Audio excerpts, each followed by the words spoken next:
I've always believed that the smallest details reveal the biggest truths, things like the way someone shifts in their chair when they're lying or how their gaze flickers away at just the wrong moment. Even a smile can be too perfect, too polished, rehearsed just enough to make you wonder. Over time, I honed this ability, more out of necessity than choice, a survival instinct, really. And this morning, as I sat at my sister-in-law Allison's dining table for our monthly family brunch, that instinct was screaming at me. Lindsay, my wife, placed a steaming cup of coffee in front of me, her lips curling into that soft, practiced smile she'd mastered over the years. "Made you a special coffee, honey," she said, her voice smooth as silk.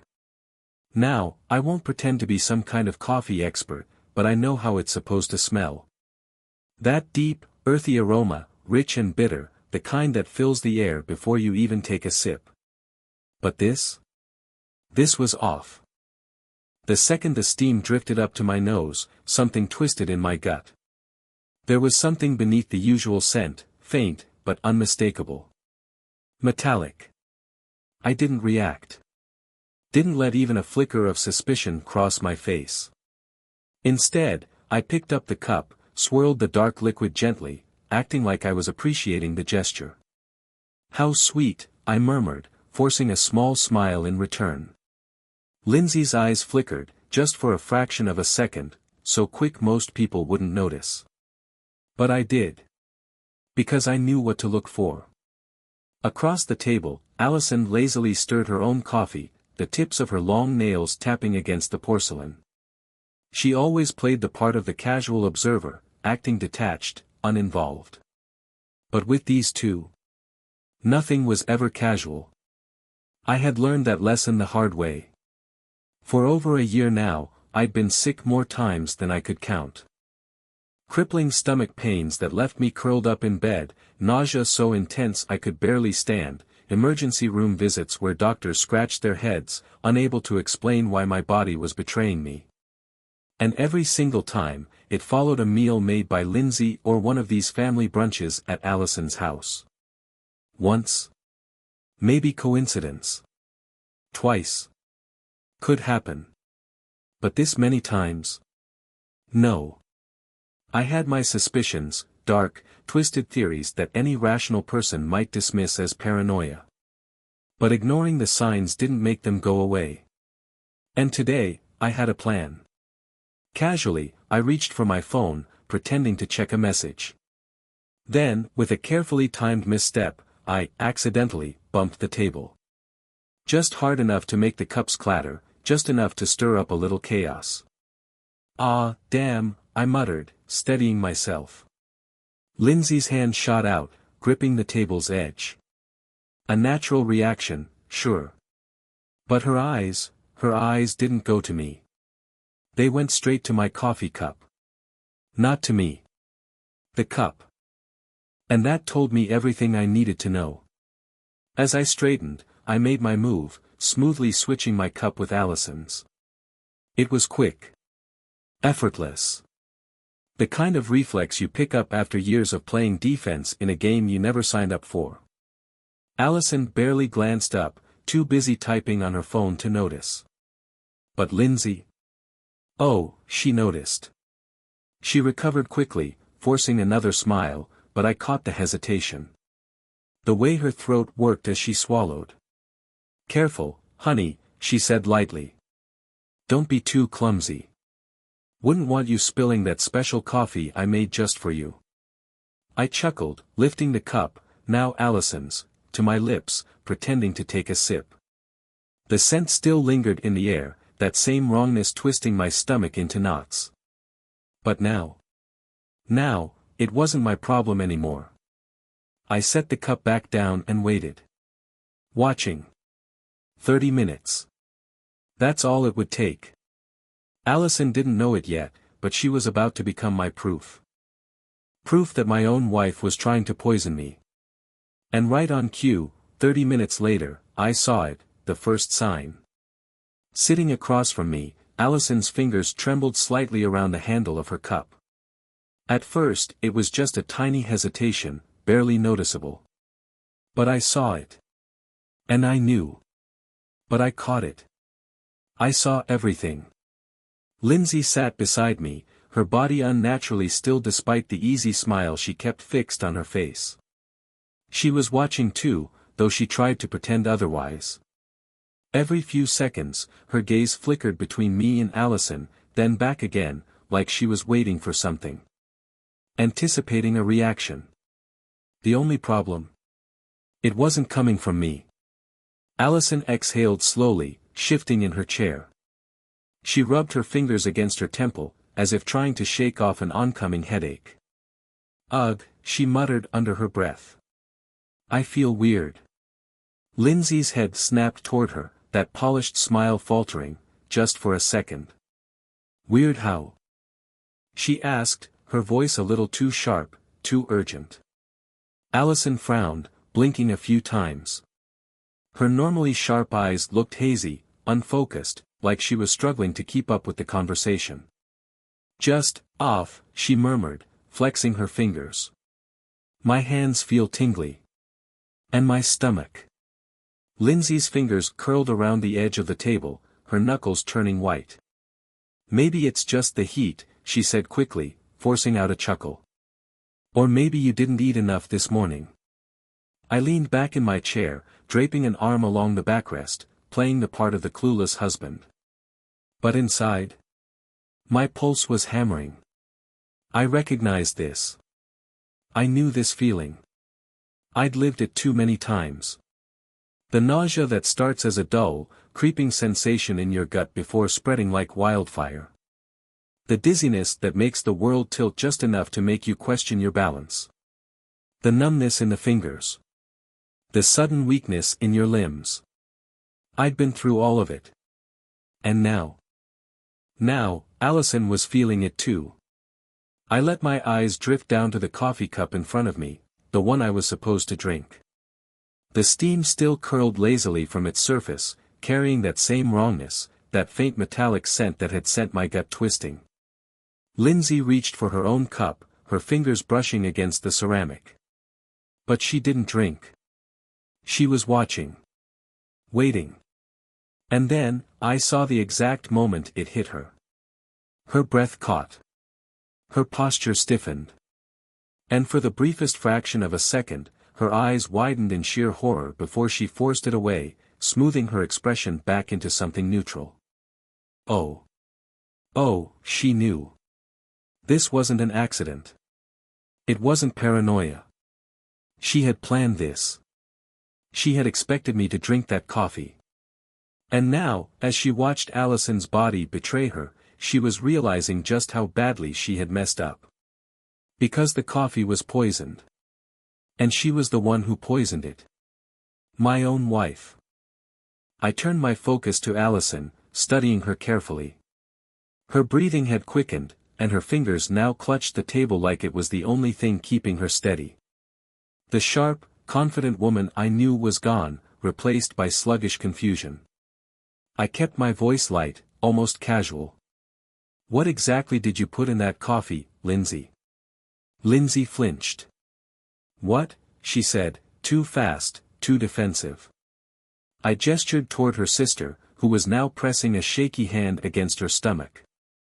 Allison doesn't look too good, I pointed out, my tone still calm. And it's strange, because that's exactly how I've felt, let's say the last 5 times I've had a meal at your sister's house. Lindsay let out a laugh, but it was forced, too high-pitched, too brittle. Ryan, that's ridiculous. Is it? I tilted my head, watching her carefully. Because let's see. I've been hospitalized, 3 times in the last 6 months. Every time with symptoms no one could explain. And now? I don't drink the coffee, but Allison does, and suddenly she's sick. I let the question hang between us. That's quite the coincidence, don't you think? Lindsay swallowed hard, her throat bobbing. You're being paranoid, she said, but there was no conviction in her voice. Across the table, Allison let out a quiet groan, rubbing her forehead. Lindsay. Her voice was thinner now, weaker. What was in that coffee? And just like that, Lindsay's carefully constructed mask cracked. It was quick, barely a flicker, but I caught it. A flash of something raw. Something desperate. "Allison, don't be ridiculous," she snapped, the words coming too fast, too sharp. "It's just coffee." Allison blinked up at her, face pale, eyes wary. "No," I said, standing up slowly. "It's not just coffee. And you know that, don't you, Lindsay?" Her gaze darted between me and Allison, back and forth, like a caged animal looking for an escape route. I reached into my pocket, pulling out my phone. A quick swipe unlocked the screen, and I turned it so she could see. The recording app had been running since the moment she placed that cup in front of me. I met her eyes, my voice steady, carrying across the table. "See, here's what's going to happen. I'm calling an ambulance," I said, my voice steady. "Allison needs medical attention. And once she's at the hospital, I'll make sure they run a full toxicology screen." Lindsay's hands curled into fists, her knuckles white. "You're blowing this out of proportion," she hissed. "Am I?" I arched a brow. "Then why do you look like you've seen a ghost?" She didn't answer. Across the table, Allison let out a shaky breath, pressing her fingers against her chest. Her voice was weak, trembling. "Lindsay," she whispered. "Tell me the truth. Did you put something in that coffee?" Lindsay's lips parted, but no sound came out. She didn't need to speak. Her silence said it all. I pressed the call button. 911, what's your emergency?" "Yes," I said, my tone firm and measured. "I need an ambulance at 1207, Willow Creek Drive. My sister-in-law is having a severe reaction to something in her coffee." I heard Lindsay's breath hitch. She had lost control. And now? Now, it was my turn to see just how far this would go. As soon as I ended the call, the air in the dining room grew thick and suffocating. Lindsay's face had gone pale, her hands trembling at her sides, curling into tight fists. Across from her, Allison groaned, sweat beading on her forehead as she clung to the table like it was the only thing keeping her upright. But Lindsay? She wasn't panicking the way a loving sister should. She didn't rush to Allison's side. Didn't offer comfort. Didn't show the fear of someone watching a family member suffer. No. She was calculating. Her mind was spinning, searching for a way to wriggle out of this. I wasn't going to give her the chance. "You never thought I'd make that call, did you?" My voice was calm, but there was an edge beneath it. "You expected me to be the one slumped over this table, too dizzy to think, too weak to fight back." Lindsay flinched, her jaw tightening. "You're being ridiculous," she muttered, but there was no strength behind her words. "This is just. Allison probably just has a low tolerance for caffeine." I let out a dry, humorless laugh. "Right. Because caffeine poisoning looks exactly like what happened to me last month. And the month before that. And the month before that." Lindsay's nostrils flared. "Ryan, stop it." I took a slow step toward her, lowering my voice. "No. You stop it. No more gaslighting. No more excuses. I know what's been happening to me. And now, so does she." I nodded toward Allison, whose body was visibly trembling now. "And guess what, Lindsay? You screwed up today. You tried to poison me again. But this time, the wrong person drank it." I took another step forward, my eyes locked on hers. "So tell me, what was in that coffee?" Lindsay's gaze darted toward the front door, her breath hitching like she was considering running. Then, before I could say another word, Allison, her breathing ragged, her body weak, spoke up. "Lindsay," she gasped, her voice broken and breathless. "What did you do?" Lindsay snapped her head toward her sister, panic flashing in her eyes, twisting into something sharper. "Nothing," she shot back, too quick, too defensive. I didn't do anything. I tilted my head, studying her. Then why do you look so scared? Her shoulders stiffened. If you were innocent, you'd be more worried about Allison right now, I said. But you're not, are you? You're worried about something else. Lindsay turned to me, her eyes wild, frantic. Ryan, just think for a second, she pleaded. Why would I ever try to hurt you? I took another step toward her. That's the question, isn't it? Behind me, Allison let out a shuddering breath. Her fingers curled weakly against the table. Oh my God, she whispered. Something flickered across her face, realization. She turned toward Lindsay, eyes glassy, filled with something I hadn't expected. Betrayal. The board meeting, she murmured. Lindsay froze. And just like that, the mask cracked. Something cold settled in my chest. I had my suspicions before. But now, I knew. Allison's voice was barely more than a whisper, but it sliced through the room like a blade. That's why, isn't it? She said, her words laced with disbelief. That's why you've been doing this to Ryan. She lifted her head, her gaze locking onto Lindsay's with the weight of pure betrayal. You wanted him out of the way. Lindsay's jaw clenched. You don't know what you're talking about, she snapped. Allison let out a dry, bitter laugh, shaking her head. Oh, I think I do. Then, she turned to me, and for the first time, I saw something in her expression I hadn't expected. Guilt. Ryan, she whispered, her voice breaking. I should have seen it. I should have known. Ryan, should have seen it. I should have known. I frowned. Known what? Allison swallowed hard, her expression tightening. Lindsay's been after your position at work for months. A slow exhale left my lips as my hands clenched into fists. Of course. The Kensington account. The biggest client of the year. The contract that could change everything. And I was leading the pitch. Lindsay worked at the same firm, but she had struggled to land major accounts.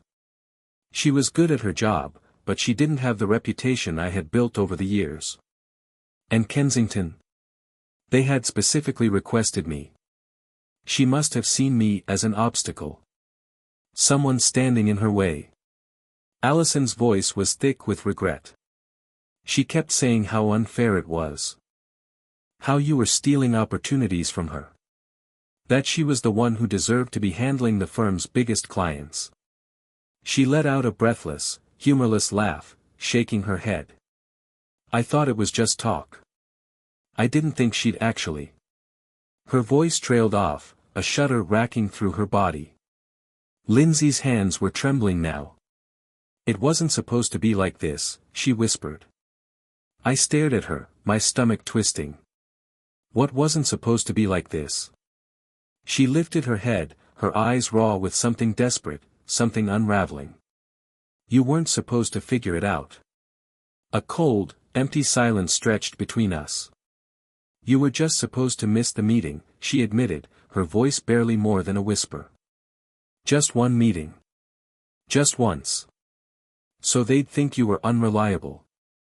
So they'd let me take the lead instead. Her voice cracked, but she forced herself to go on. But you kept bouncing back. No matter what I did, you kept showing up. And then they gave you the next big account. And the next. And the next. Her breathing came in sharp, angry bursts. Do you know what it's like to work twice as hard and still be overlooked? She snapped, her voice rising. To watch everything you deserve handed to someone else. I stared at her, disbelief washing over me like ice water. Deserve? I echoed, my voice flat. You think you deserve my job? Lindsay's face twisted, something ugly and resentful flashing in her eyes. Yes, she spat. I do. Because I work just as hard as you. But no one notices me when you're in the room. I'm always just. Lindsay. Just another employee. Just your wife. She let out a shaky breath, her whole body trembling. I thought if you got sick, just once, just one time, I'd finally get my chance. My stomach twisted with revulsion. Allison let out a pained, wheezing laugh, shaking her head. Well, congratulations, she croaked. You got your chance. And now? Now you're going to prison for it. Lindsay's face contorted with panic. Allison, no. I didn't mean for this to happen. Shut up. My voice was like ice, sharp and final. Lindsay flinched. I pulled my phone from my pocket, tapping the screen. I recorded everything, I said coldly. You just confessed to poisoning me. Her eyes widened in horror. No, she stammered. I didn't mean. Doesn't matter, I cut her off. You said it. And the police are already on their way. Lindsay's expression shifted into something almost unrecognizable, a mix of rage, panic, and sheer disbelief. She started, but the distant wail of sirens cut her off. Her head snapped toward the window, her whole body stiffening as the sound grew louder. Allison exhaled shakily, her voice barely above a whisper. You're done, Lindsay, she murmured. It's over. And for the first time since this nightmare started, I saw it in Lindsay's eyes. She realized she had lost. The sirens grew louder, each passing second tightening the walls around her. Her breath quickened, her gaze darting frantically between the front door, the windows, the hallway, anywhere she might be able to escape. But there was nowhere to run. I didn't take my eyes off her as I moved to stand beside Allison, gripping my phone like a lifeline. Because right now, it was. A moment later, the front door burst open. Paramedics rushed in, their voices brisk and professional as they assessed the situation. What are her symptoms? One of them asked, already kneeling beside Allison. I stepped back to give them space. She's dizzy. Weak. Nauseous, I listed off. Her hands have been shaking. She's struggling to keep her balance. Allison groaned as one of the medics checked her pulse, then flashed a light into her eyes. And in the corner of the room, Lindsay stood frozen. Watching. Waiting. Knowing this was the end. Her pupils are dilated, the paramedic murmured to his colleague. Possible toxic reaction. Lindsay stood rooted in place, her eyes wide, her entire body tense. The paramedic turned toward her. Ma'am, do you know what she ingested? Lindsay's mouth opened, then closed. No words came out. I do, I said, my voice steady. She drank my coffee. The one my wife made specifically for me. The paramedic's gaze flicked to Lindsay, his expression unreadable. Do you know what was in it? Lindsay's lips quivered. I just made regular coffee, she whispered. I didn't bother responding. Instead, I pulled out my phone, tapped the screen, and pressed play. Lindsay's own words filled the air, her confession echoing through the room. You were just supposed to miss the meeting. Just one. So they'd think you were unreliable. The paramedic's head snapped up. His neutral concern shifted instantly, his entire demeanor sharpening. We need to get her to the hospital. Now. Two medics lifted Allison onto a stretcher as she whimpered in pain. I'll ride with her, I said without hesitation. Lindsay took a small, unsteady step toward me, her face drained of all color. Ryan. I didn't even look at her. I turned on my heel and walked out, leaving her standing there as the flashing lights of the police car washed over the house. The ride to the hospital was tense. Allison's breathing was shallow, and every few minutes, her body trembled violently despite the blanket wrapped tightly around her. I sat beside her, watching helplessly as the medics worked, administering oxygen, checking her vitals, speaking in hushed tones. Her voice was faint, barely above a whisper. You knew, didn't you? I swallowed hard. I had my suspicions. A weak, bitter laugh escaped her lips. Guess we both learned the hard way. I didn't respond. There was nothing to say.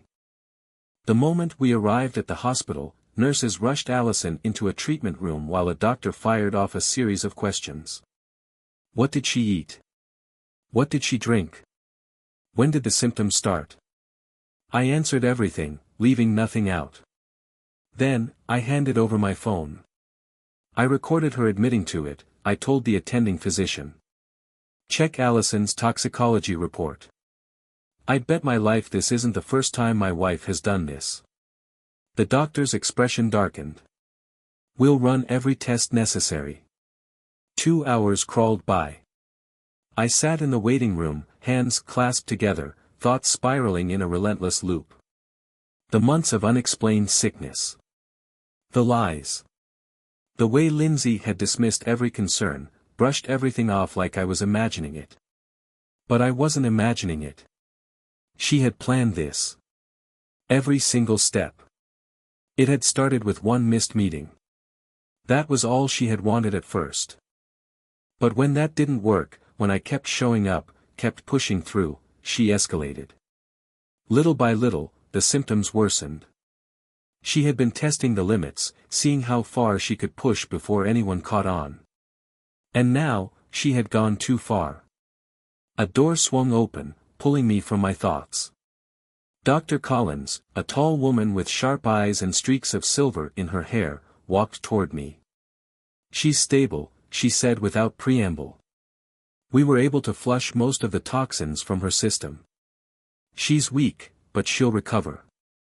A breath I hadn't realized I was holding finally left my lungs. And? Dr. Collins studied me carefully. You were right to be concerned. She handed me a tablet, the screen filled with medical jargon, a list of chemical compounds I barely understood. But one word stood out. Rodenticide. I stared at it, my voice barely a whisper. Rat poison. Dr. Collins nodded grimly. A slow-acting toxin commonly used in pest control, she explained. In small doses over time, it causes fatigue, nausea, muscle weakness. But in higher concentrations. Her gaze met mine. It can be fatal. A sickening weight settled in my chest. She hadn't just wanted to sabotage me. She had been trying to kill me. Dr. Collins hesitated before speaking again. Would you be willing to speak with law enforcement? I let out a slow, steady breath. Yes. I already have evidence. And I'm not stopping until she pays for what she's done. Dr. Collins nodded, like she had expected nothing less. Then, a voice cut through the low hum of the hospital.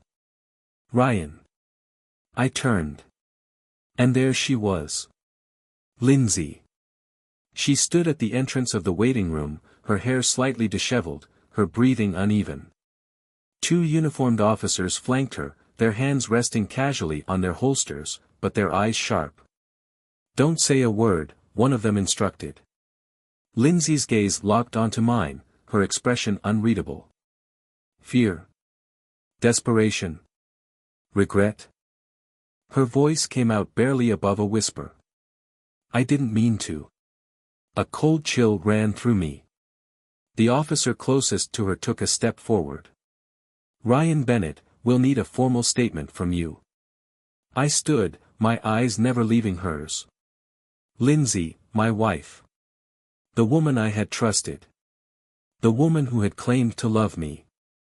Or at least, had pretended to. Don't worry, I said, my voice steady. I'm ready to talk. Lindsay's lips parted, like she wanted to say something, maybe plead, maybe beg. But she didn't. She couldn't. She already knew, she had lost. The officer turned to her. Lindsay Bennett, you're under arrest for attempted poisoning, reckless endangerment, and conspiracy to commit harm. The words echoed through the corridor like a death sentence. Lindsay sucked in a sharp breath. Ryan. I held up a hand, cutting her off. Don't. Just don't. Her face crumbled. I turned away as the officers led her down the hall, their footsteps heavy against the sterile hospital tile. Dr. Collins placed a firm hand on my shoulder. "This isn't over yet," she murmured. I gave a small nod. No, it wasn't over. But for the first time in a long time, I wasn't the one at risk. Lindsay was. And now, she was going to pay for what she had done. The fluorescent lights in the interrogation room buzzed faintly above me as I stepped inside.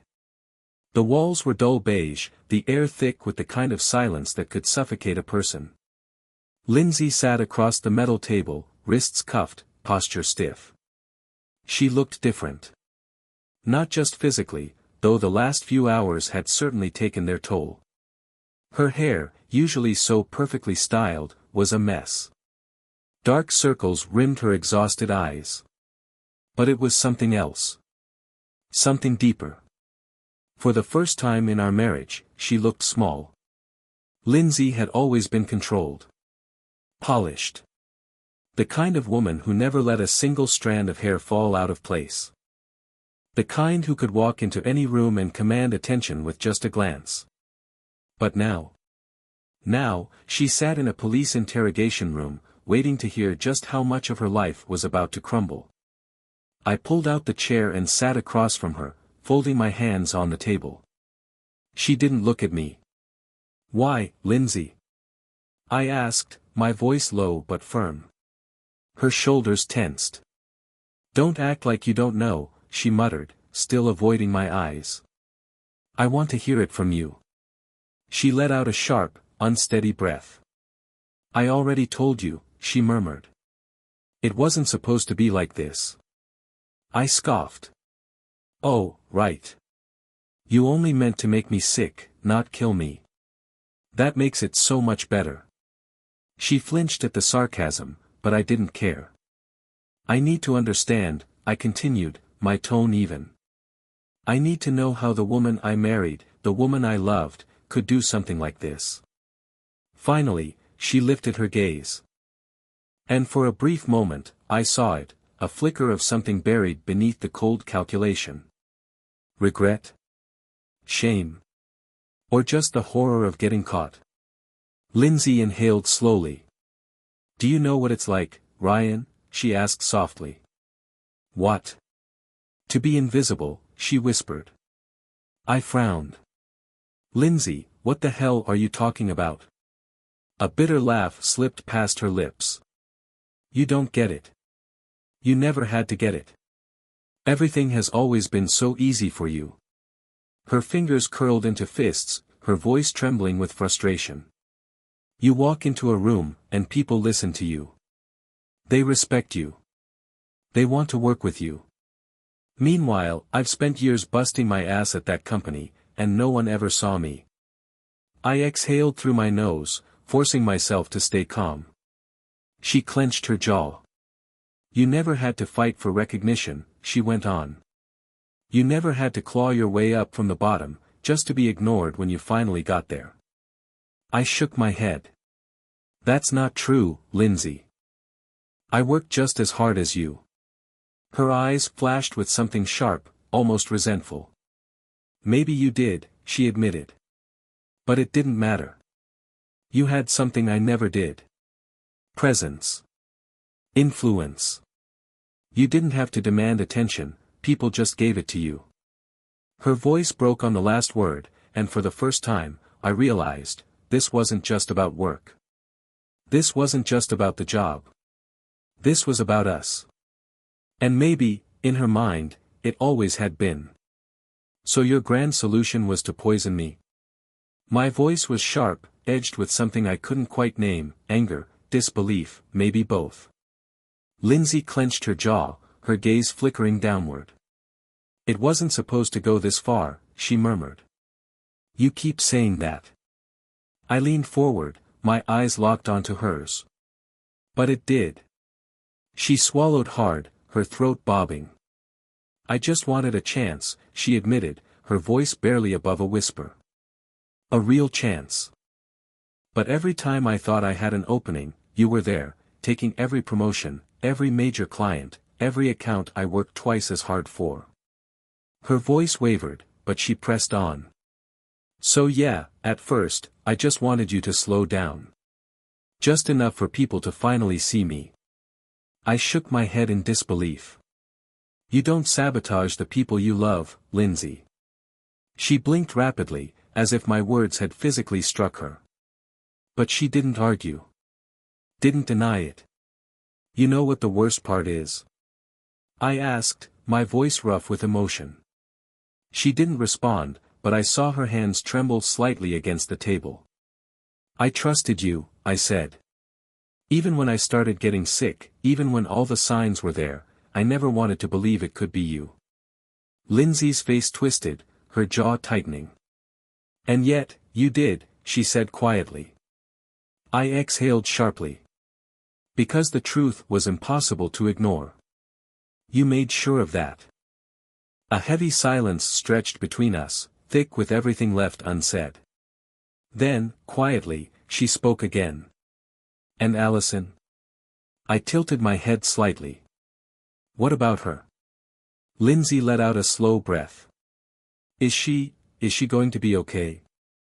For the first time since this started, I saw real fear in her expression, not for herself, but for her sister. She's stable, I said carefully. But she could have died, Lindsay. Her lips parted slightly, her hands tightening into fists. She wasn't supposed to drink it, she whispered, almost to herself. It was never meant for her. I leaned in just a little, my voice low. And I was never supposed to figure it out. She finally met my gaze, and for the first time, I saw it, real remorse.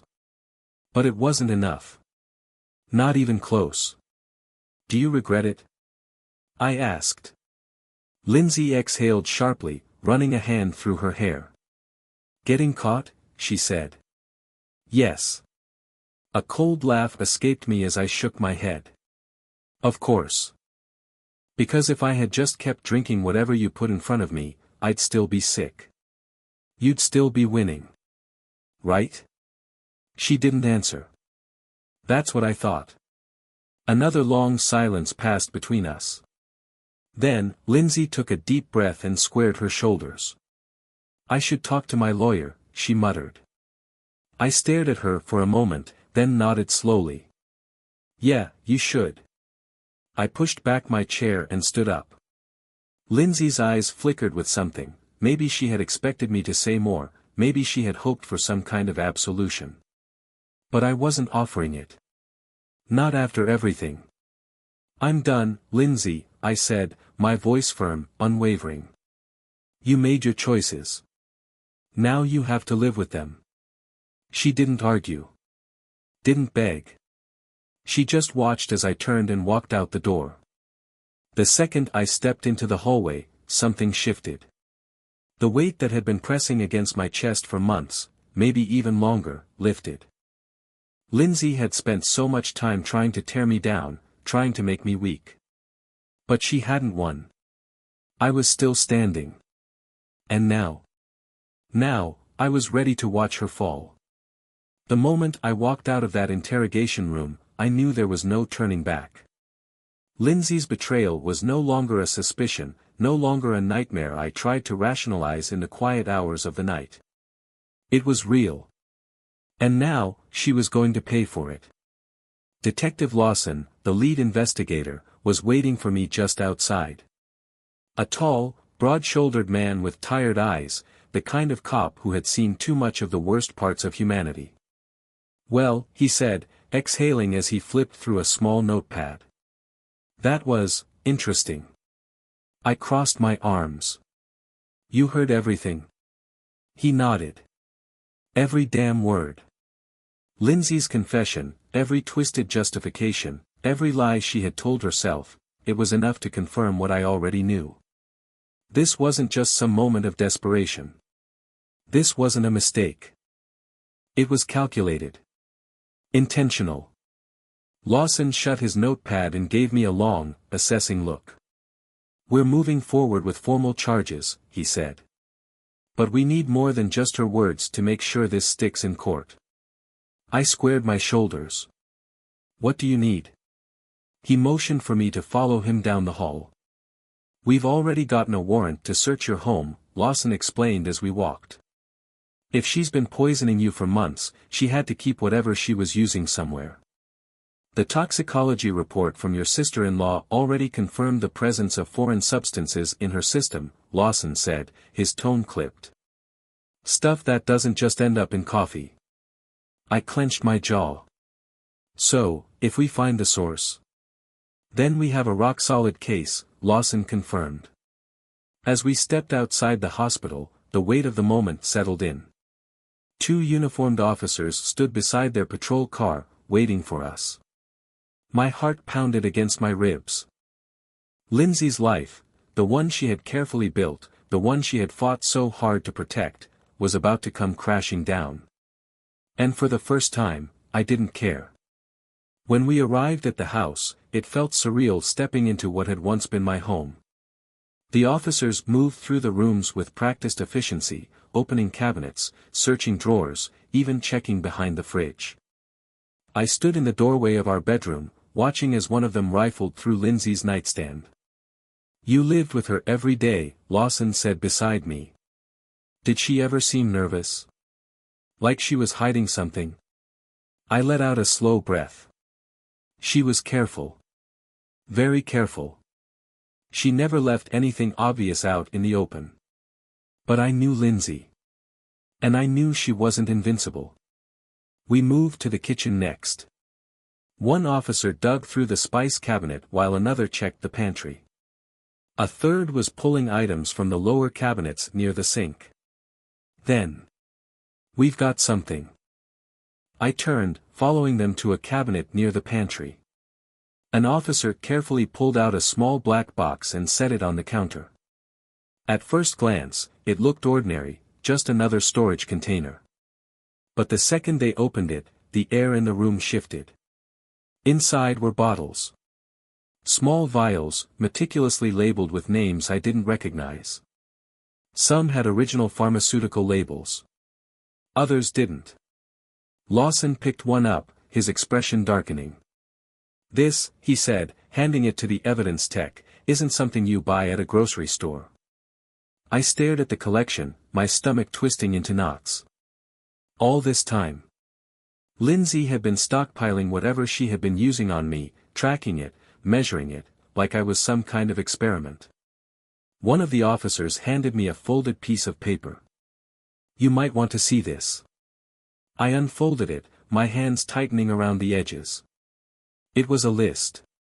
Dates. Dosages. Effects. She had documented everything. Every single time I had fallen ill. Every headache. Every emergency room visit. Every unexplained sickness. Lindsay had written it all down. Like she was conducting some kind of sick, twisted study. Lawson let out a low whistle. Well, this is damning. I swallowed hard, my pulse roaring in my ears. You're telling me. And then, the realization hit me like a truck. She never planned on stopping.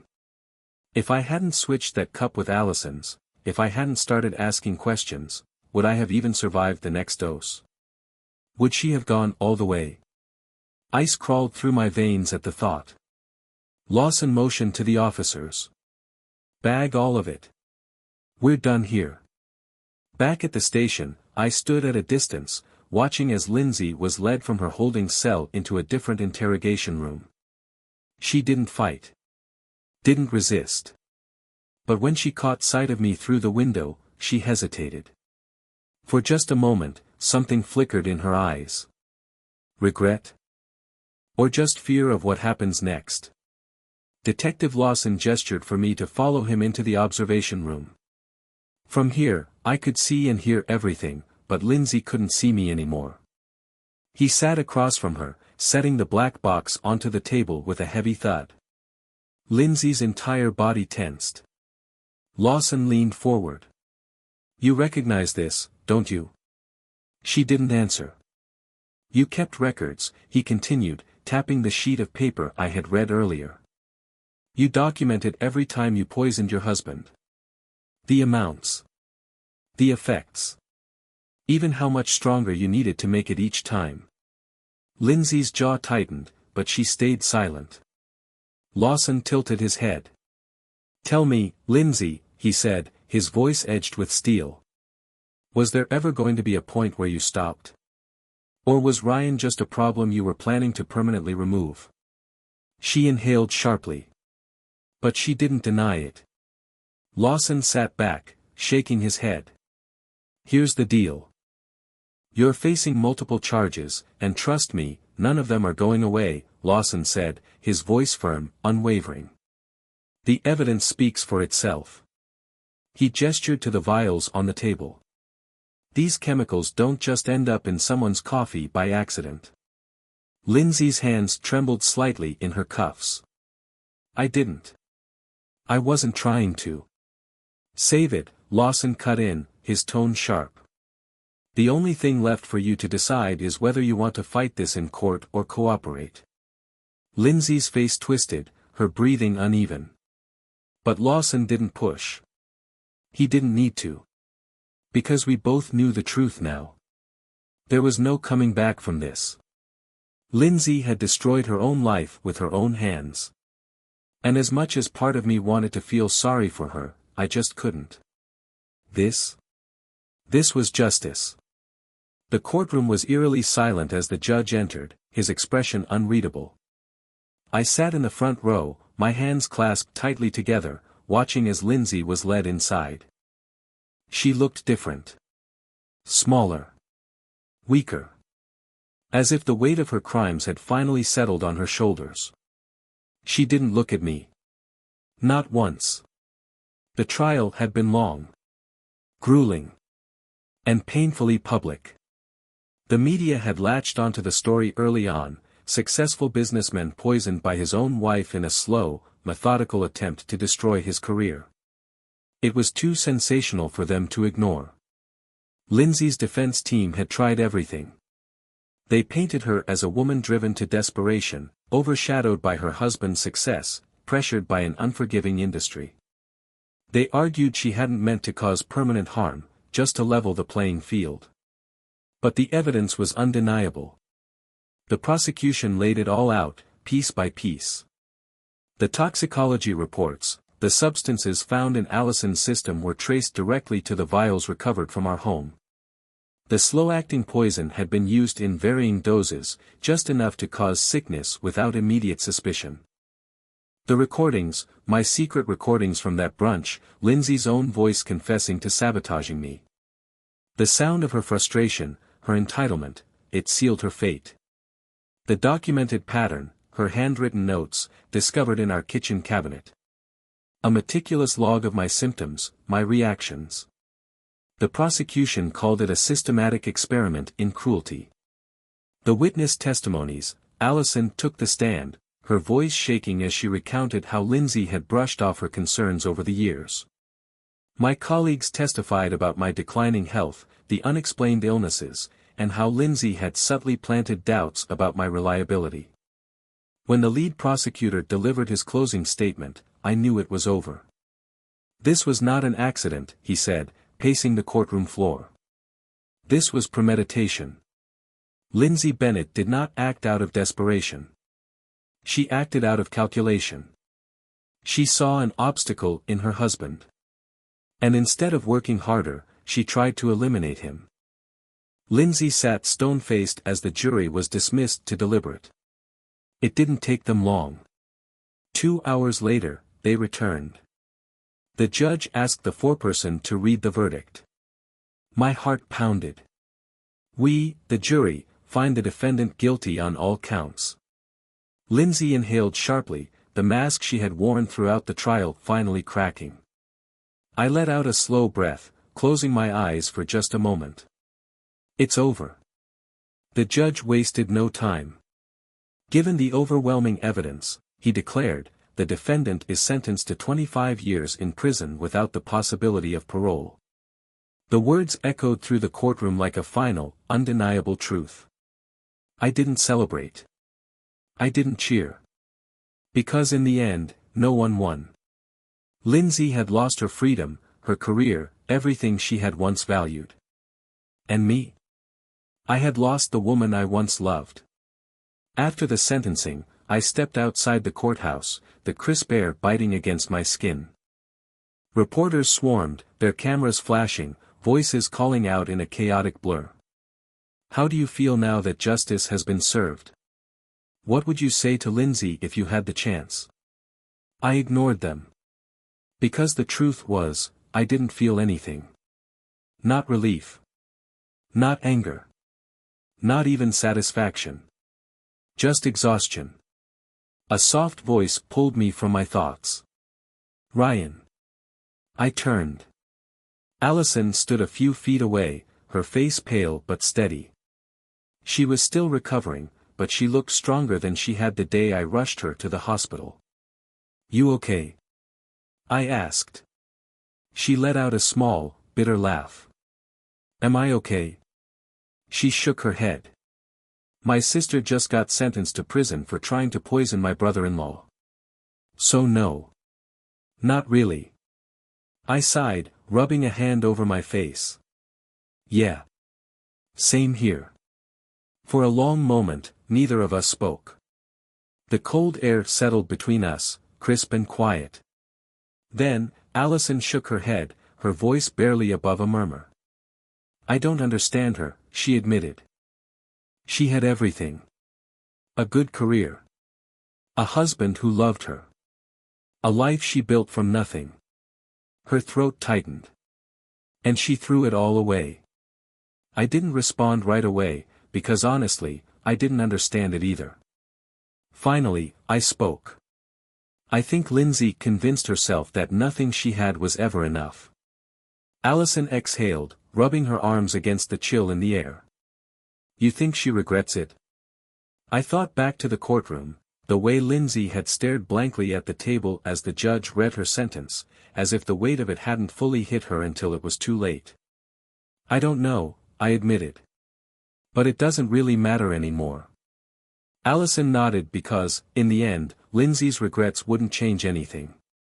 She had made her choices. And now, she had to live with them. Months passed.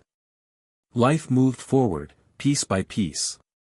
Lindsay's trial had been a spectacle for a while, but eventually, people found new scandals, new stories to obsess over.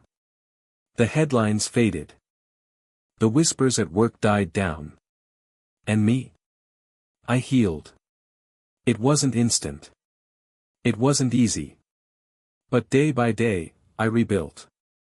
The Kensington account, the very contract Lindsay had tried to sabotage, ended up solidifying my career. After hearing about the trial, the firm doubled down on their trust in me. More opportunities. Bigger clients. More success than I had ever imagined. Lindsay had tried to tear me down. And in the end, all she did was make me stronger. 1 year later. I stood at the podium of a corporate event, staring out at the sea of faces in front of me. I had been invited as the keynote speaker, a recognition of resilience, perseverance, success. As I stepped up to the microphone, I let the moment settle. Then, I spoke. Success isn't just about talent or hard work, I began. It's about integrity. It's about the relationships we build, the trust we earn. I paused, letting the words sink in. My mind flickered back to everything I had endured, the betrayal, the lies, the months of uncertainty. Sometimes, I continued, the biggest obstacles in our lives come from the people closest to us. And when that happens, we have two choices. The room was silent, waiting. We can let it break us, I said. Or we can let it fuel us. A quiet murmur rippled through the crowd. I smiled faintly. I chose to rise, I finished. And I'm standing here today because of it. The room erupted in applause. As I stepped away from the podium, shaking hands with my colleagues, I realized something. I had survived. Lindsay had tried to take everything from me. But in the end, I was the one who won. 1 year. It had been exactly 1 year since the trial ended. 1 year since Lindsay had been sentenced to 25 years in prison. 1 year since I had walked out of that courthouse, carrying the weight of betrayal, relief, and exhaustion all at once. And yet, despite everything, I was still here. Stronger. Thriving. I took a slow sip of my coffee, the first cup I had truly enjoyed in a long time, before setting it down on the polished mahogany desk in front of me. My office was quiet, save for the distant hum of traffic outside the high-rise window. The skyline stretched before me, a reminder of how much had changed in just 12 months. A year ago, I had sat in this very chair, drowning in doubt, betrayal gnawing at me like a slow poison. My career had been in shambles. My personal life? Even worse. I had spent months questioning everything, how I could have been so blind, how I had let someone I loved turn against me so completely. But that was then. And now? Now, I was at the top of my game. After the trial, the Kensington account, the very project Lindsay had tried to sabotage, became one of the most successful campaigns our firm had ever handled. Clients took notice. My reputation soared. And as Lindsay faded into irrelevance, I only rose higher. Ryan? I glanced up from my desk as my assistant, Stephanie, stepped into the office. You have a call on line 2. She hesitated. It's from Nashville State Correctional. I went still. I didn't need to ask who it was. Lindsay. I hadn't spoken to her since the trial. Hadn't written. Hadn't visited.